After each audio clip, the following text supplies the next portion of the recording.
What do you want?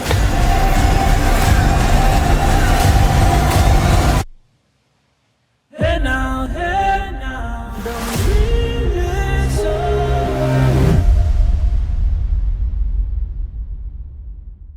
Tessa? Hi, Lori. Vanessa Young here with Culture Collective Big Gold Belt Media. Thank you for your time. I appreciate it.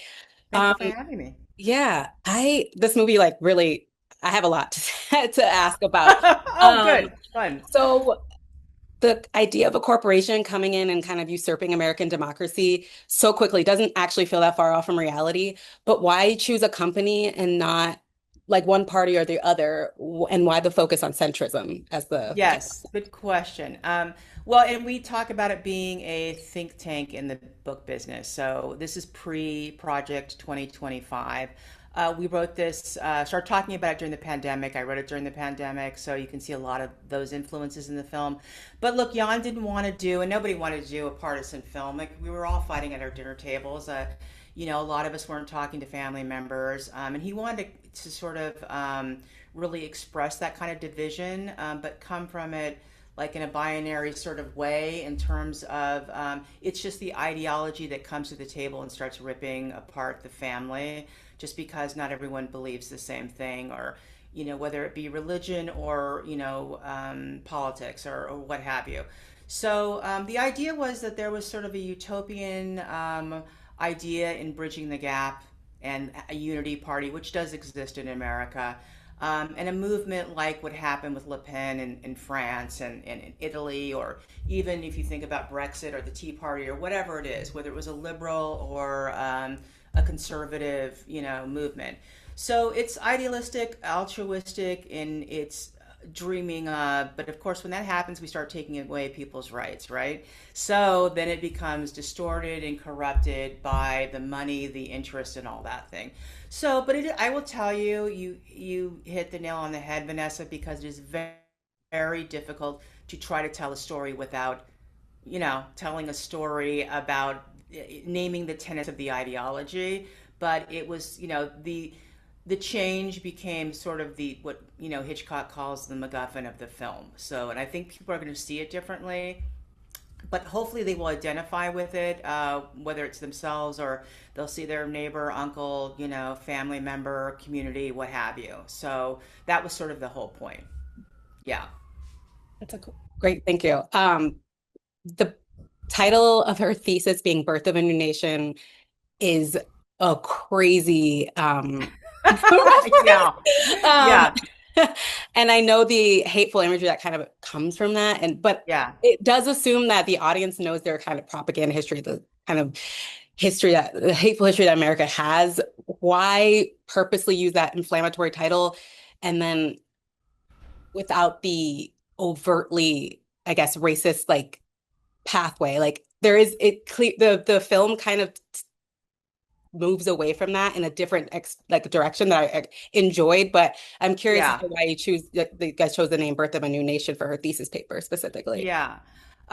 Probably because, when we're telling a story that's just taking place over like five family get-togethers, you kind of want to inflame a little bit. But that was, for me, not purposeful to do that. It was, I'm just going to go where it is. Some of the choices for the change and these sort of guidelines for the film are sort of beyond the choosing of what the flag would look like, those kinds of things. So these were, this was coming from Jan, that's sort of what he wanted to name the thesis and maybe sort of bring that up. But yes, in retrospect, I think that's going to, definitely be talked about. And yeah, I might, that's going to be interesting to say the least.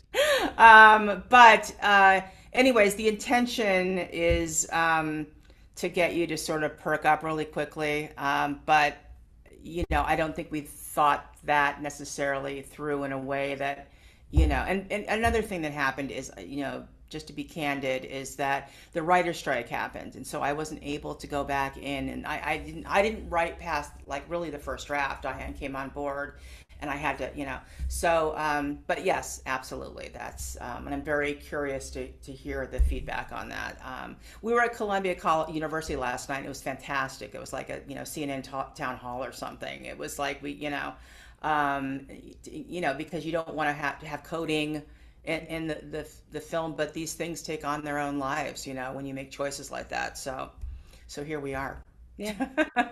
I think the it was interesting the way the like film is like relentless and kind of showing how people are, it's almost like it is cult like to how people kind of turn so quickly into this like this fall of there's a sway of fascism, but it's all through the lens of this family, which is they're so tight knit and strong together. But why was it that made the decision to like really tightly focus on one family versus kind of using a wider scope on how it impacts all American lives? And we get a little bit of that, like, Moses leaving with his family and stuff like that, but I'm curious as to why the focus on the family.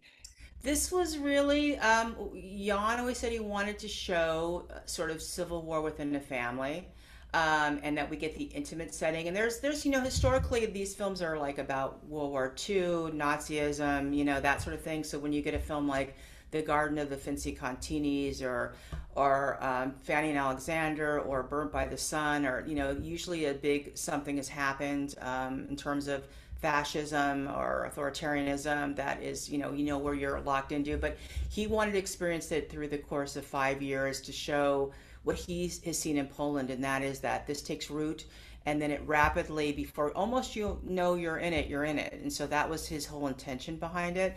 So, but yes, that was difficult to navigate. One of my biggest challenges was trying to figure out how we inform the audience that what is going on outside. He didn't want to do the proverbial newscast, like how we've seen this, or so a lot of it's in dialogue. It's through some of the PSA stuff that you see in the film, but most of it's through character and dialogue. It was just this very interesting kind of bubble experiment that is like a social horror film, how it's framed.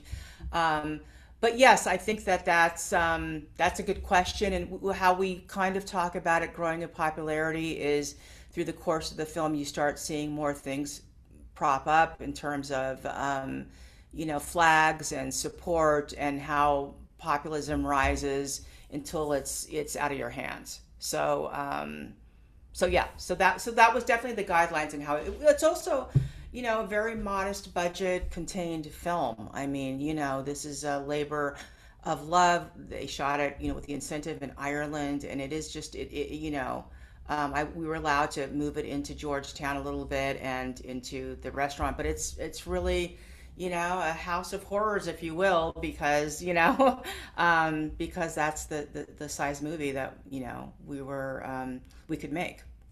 Definitely. But how do you keep Yeah, that? You mentioned the newscast, like not wanting to go too far in one direction. How do you yeah. keep that balance to make sure it stays focused with the family? Because I know it can be tempting to want to show everything that's happening in the Huge, world. yeah, huge challenges. That's why I have like her doing sort of Sunday morning shows, like we're in that thing, and that's why there is one newscast thing which I won't give away, but it was absolutely needed.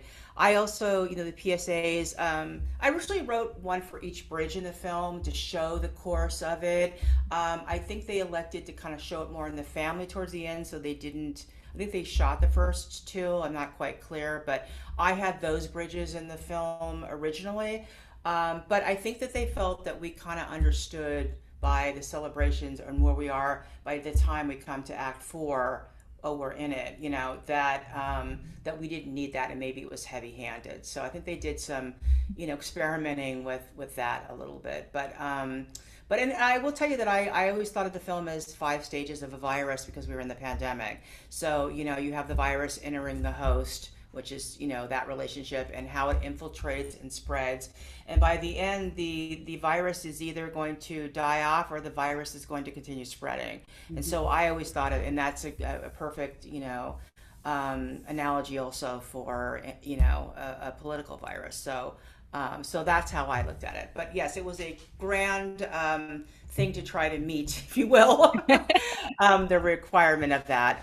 But yeah, hopefully, like I said, hopefully people will see themselves in it. And, we're ecstatic about the actors and the performances. And yeah, Incredible, incredible yeah. work. Thank you so much for your time. Thank you so much. I appreciate it, Vanessa. I enjoyed talking to you. I enjoyed talking to you too. Thank you.